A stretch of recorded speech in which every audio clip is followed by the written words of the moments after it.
Hello everyone.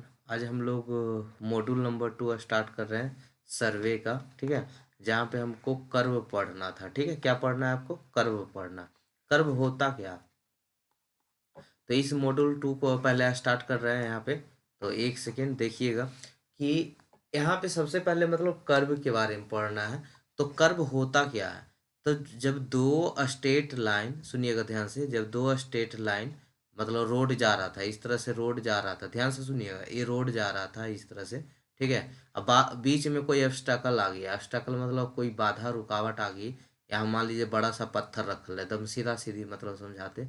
मान लीजिए बड़ा सा पत्थर रखना है। अब इसको हटाने, आप आलसी, बहुत ज़्यादा आलसी हैं, इसको हटाना नहीं चाहते।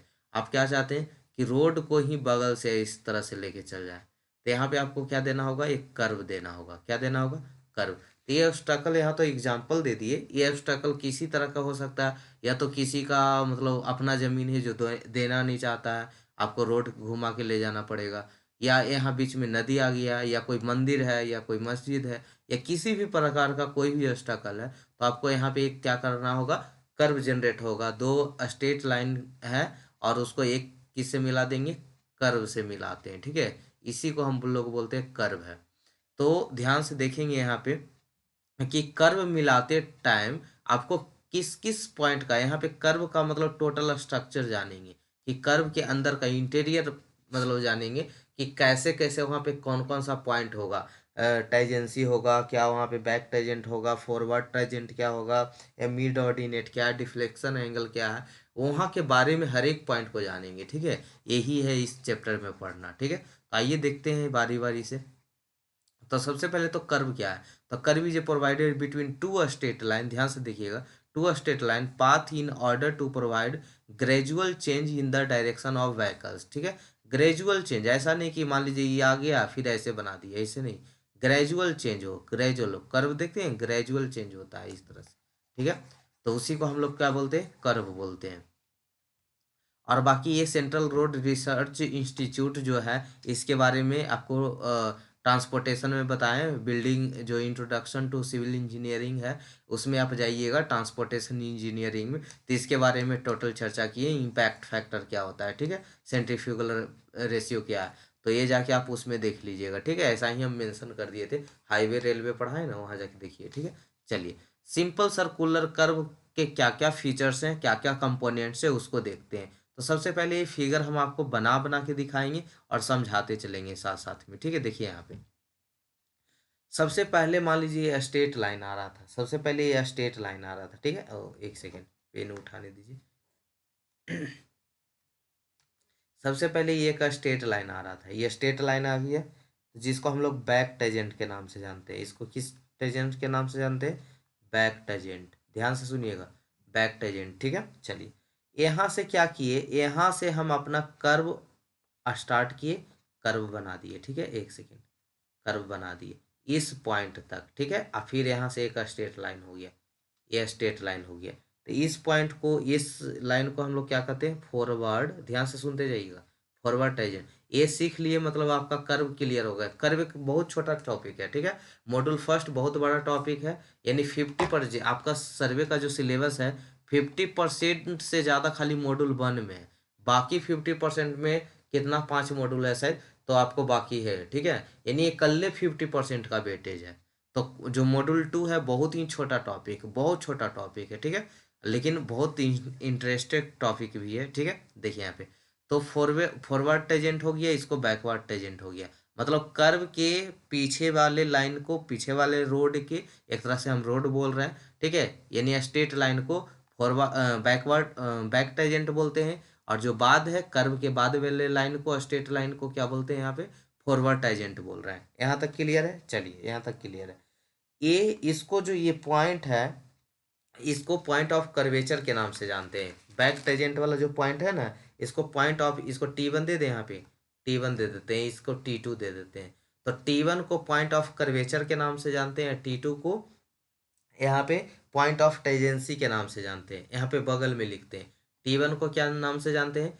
Point of curvature, point of curvature. ठीक है, point of curvature.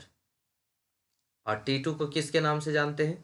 Point of tangency, point of tangency, ठीक है, टेंजेंसी। क्लियर है यहाँ तक? द पॉइंट ऑफ कर्वेचर और पॉइंट ऑफ टेंजेंसी यानी T1 से T2 मिलाने वाले लाइन को लॉन्ग कॉर्ड के नाम से जानते हैं। T1 और T2 को मिलाने वाला लाइन को किस लाइन के नाम से जानते हैं? लॉन्ग कॉर्ड, जिसको L से डिनोट करते हैं। किससे डिनोट करते हैं? L से डिनोट करते हैं। यहाँ तक क्लियर है? यहाँ तक क्लियर है। अब यहाँ पे एक आता है मिड ऑर्डिनेट। क्या है? तो लॉन्ग कॉर्ड के मिड वाले पॉइंट को मिड ऑर्डिनेट बोला जाता है, ठीक है, मिड पॉइंट बोलते हैं, सॉरी, हाँ वही है मिड पॉइंट, ठीक है। अच्छा, मिड पॉइंट और कर्व का मिड पॉइंट होगा, इसको मिड ऑर्डिनेट बोलते हैं, इस लाइन को मिड ऑर्डिनेट बोलते हैं। इसको रुकिए, दूसरा पेन से बनाते हैं, ध्यान से सुनिएगा। पहले तो लॉन्ग कॉर्ड के जो मिड पॉइंट है उसको मिड पॉइंट बोलेंगे, इसको इसका इस कर्व का मिड पॉइंट को मिड पॉइंट बोलेंगे, ठीक है। मिड पॉइंट मतलब समझते हैं ना, बीचों बीच का पॉइंट।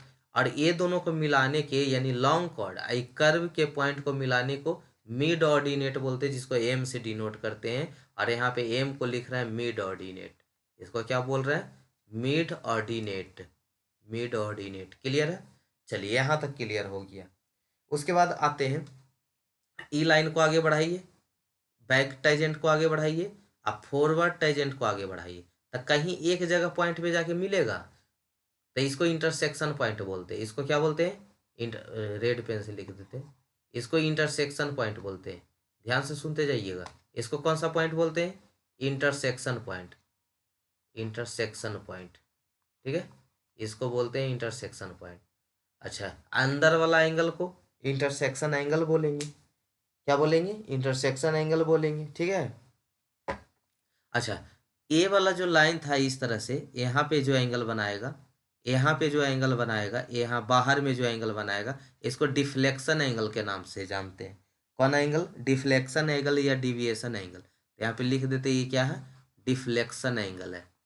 सबको डिफाइंड किए, ठीक है, सबको डिफिनीशन दिए, तो अभी खाली टर्म समझा रहे हैं ताकि वहाँ पे आपको कन्फ्यूजन ना हो कि सर ये कहाँ से लिख रहा है। तो इसको डिफ्लेक्शन एंगल या डेविएशन एंगल बोलते हैं, इसको डेविएशन एंगल बोलते हैं या डिफ्लेक्शन एंगल बोलते हैं, ठीक है। चलिए यहाँ तक क्लियर हो गया। इसको टेजेंट वन, इसको T1 टी बोलते हैं, ठीक है, टेजेंट बोलते हैं, इसी को टेजेंट बोलते हैं, यही तो टेजेंट है। आपको भी पता है कि ये टेजेंट है, कोई दिक्कत है? ये टी है, ठीक है, दोनों तरफ टी ही होता है, बराबर ही होता है। टेजेंट हमेशा एक सर्कल पे बराबर ही होता है, तो इस पॉइंट तक टेजेंट हो गया, कोई दिक्कत? चलिए अब आते हैं ए वाला पॉइंट को। मिड पॉइंट से इंटरसेक्शन से मिलाने वाले लाइन को ई से डिनोट करते हैं, और इसका नाम होता है अपेक्स या एक्सटर्नल। ये को क्या बोलते हैं? अपेक्स, अपेक्स डिस्टेंस, ठीक है, अपेक्स डिस्टेंस। ये को क्या बोलते हैं? ये क्या है? मिड पॉइंट के और इंटरसेक्शन पॉइंट को मिलाने वाला। ये मिड पॉइंट यहाँ पे दिख रहा है, मिड पॉइंट इंटरसेक्शन पॉइंट, तो इसी को हम लोग क्या बोलते हैं? अपेक्स या एक्सटर्नल डिस्टेंस बोलते हैं। क्लियर है? क्लियर है। तो आई होप सारे कुछ आप यहाँ पे जितने भी टाइप थे सभी को यहाँ पे हम बता दिए, ठीक है। आइए अब यहाँ पे देखते हैं, आपके टॉपिक पे देखते हैं। तो सिंपल सर्कुलर कर्व है। सबसे पहले तो देखिए सर्कुलर कर्व होता क्या है, मतलब सॉरी कर्व होता क्या है। तो कर्व क्या है? दो स्ट्रेट लाइन को मिलाने वाले, ग्रेजुअल लाइन को मिलाने वाले को हम लोग क्या कहते हैं? कर्व बोलते हैं। और एक कब दिया जाता है? जब बीच में कोई ऑब्स्टैकल हो, ठीक है। शौकिया नहीं होता कि बीच में कर्व दे दो, ठीक है। जहाँ कोई ऑब्स्टैकल आने वाला है, ठीक है, या किसी का जमीन है या किसी का नदी है या किसी का कुछ भी है, हमको वहाँ पे अब घुमा के ले जाना है, ठीक है, तो वहीं पे कर्व दिया जाता है। दो स्ट्रेट लाइन के बीच में एक कर्व का फॉर्मेशन होता है, ठीक है, जो ग्रेजुअल वेरी करता है।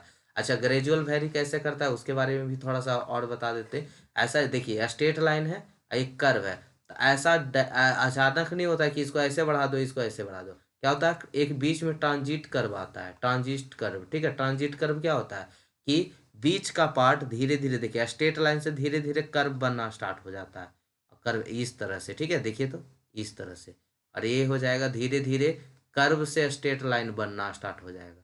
कोई चीज़ एक वे नहीं होता है, ऐसा नहीं है, ऐसा नहीं ना है कि वर्षा में, बरसात के दिन में अभी धूप उगल है डायरेक्ट पानी बरसना स्टार्ट हो जाता है, धीरे धीरे बादल बनता है फिर पानी बरसता है। तो उसी तरह से समझिए कि एक वही चेंज नहीं होता है, धीरे धीरे क्या होता है? ग्रेजुअल चेंज होते जाता है, ठीक है। तो इसी को स्मूथ कर बोलते हैं। तो ये सब और देखेंगे हम लोग, अभी के लिए जितना बता रहे हैं उतना देखिएगा। तो चलिए, जो पहले टर्मिनोलॉजी है उसको, उसके बारे में सीख रहे थे।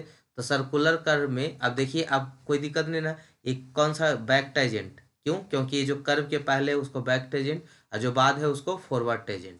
ठीक है, यहाँ से यहाँ तक टेंजेंट बोलते हैं तो सेम सेम इधर से भी टेंजेंट हो जाएगा, क्योंकि एक सर्कल पे जो दो टेंजेंट होता है आपस में बराबर होता है। ठीक है, पढ़े होंगे मैथ में, नहीं पढ़े हैं तो अभी बोले तो सुन लिए। ठीक है, देखिए यहाँ पे उसके बाद ये रेडियस है आपका, कर्व जो आगे बढ़ाएंगे ऐसे रेडियस कहीं ना कहीं होगा ना। ठीक है, यहाँ पे क्या है, ये लॉन्ग कॉर्ड है, दो टाइजेंट, ये पॉइंट ऑफ कर्वेचर बोलते थे, जहाँ T1 इसको बोलते हैं T2। ठीक है, फॉरवर्ड टाइजेंट पर जो पॉइंट होगा उसको T2 और बैकवर्ड टाइजेंट पे जो पॉइंट होगा T1।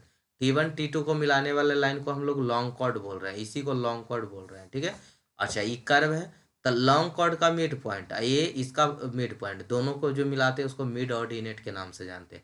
इसका मिड पॉइंट है, ये इंटरसेक्शन पॉइंट को मिलाते हैं उसको अपेक्स डिस्टेंस के नाम से जानते हैं। ठीक है, अच्छा टाइजेंट को T1 को आगे बढ़ा दी, ये T1 पॉइंट को आगे बढ़ा दिए और T2 को बढ़ा दिए, जहां मिला उसको इंटरसेक्शन पॉइंट के नाम से जानते हैं, और वहां वाले एंगल बनने वाले, उसके बीच में एंगल बनने वाले को क्या बोलते हैं, इंटरसेक्शन एंगल बोलते हैं। ये देखिए इस तरह से मिला है कर्व, तो यहाँ कुछ तो एंगल बना होगा यहाँ पे बाहर में, तो इसको डिफ्लेक्शन एंगल बोलते हैं, एंगल अंदर वाला को इंटरसेक्शन एंगल बोलते हैं। तो डिफ्लेक्शन एंगल इंटरसेक्शन एंगल में अंतर है। ठीक है, कहीं ऐसा ना समझ जाए कि डिफ्लेक्शन एंगल और इंटरसेक्शन एंगल एक ही होता है, कोई कोई तो समझा भी देते हैं कि डिफ्लेक्शन एंगल यही है, इंटरसेक्शन एंगल है, नहीं बहुत अंतर है दोनों में। ठीक है, ये लाइन इस तरह से मिला। ठीक है, तो यहाँ जो अंदर में बन रहा है वो इंटरसेक्शन एंगल है, बाहर जो बन रहा है डिफ्लेक्शन एंगल है। डिफ्लेक्शन क्यों? क्योंकि ये डिविएट कर रहा है। ठीक है, डिविएट करने का मतलब समझिए, डेविएट करना। ठीक है, चलिए तो आज के लिए इतना ही रहने देते, कल से सीखेंगे, मतलब कल से डिफिनीशन दिखा देंगे कि बैक टेंजेंट क्या है, फॉरवर्ड टेंजेंट क्या है। ठीक है, मतलब आज उसका टर्म देखें ना कि back tangent, forward tangent, point of curvature, तो इसका कल डिफिनीशन दे देंगे कि डिफिनीशन क्या है। देखिए पॉइंट ऑफ टेंजेंसी क्या है, लॉन्ग कॉर्ड है, तो कल डिफिनीशन सिखाएंगे। ठीक है, तो थैंक यू सो मच यहाँ तक बने रहने के लिए, मिलते हैं हम लोग नेक्स्ट एपिसोड में जहाँ पे इसकी डिफिनीशन की चर्चा करेंगे। ठीक है, तो देखते हैं।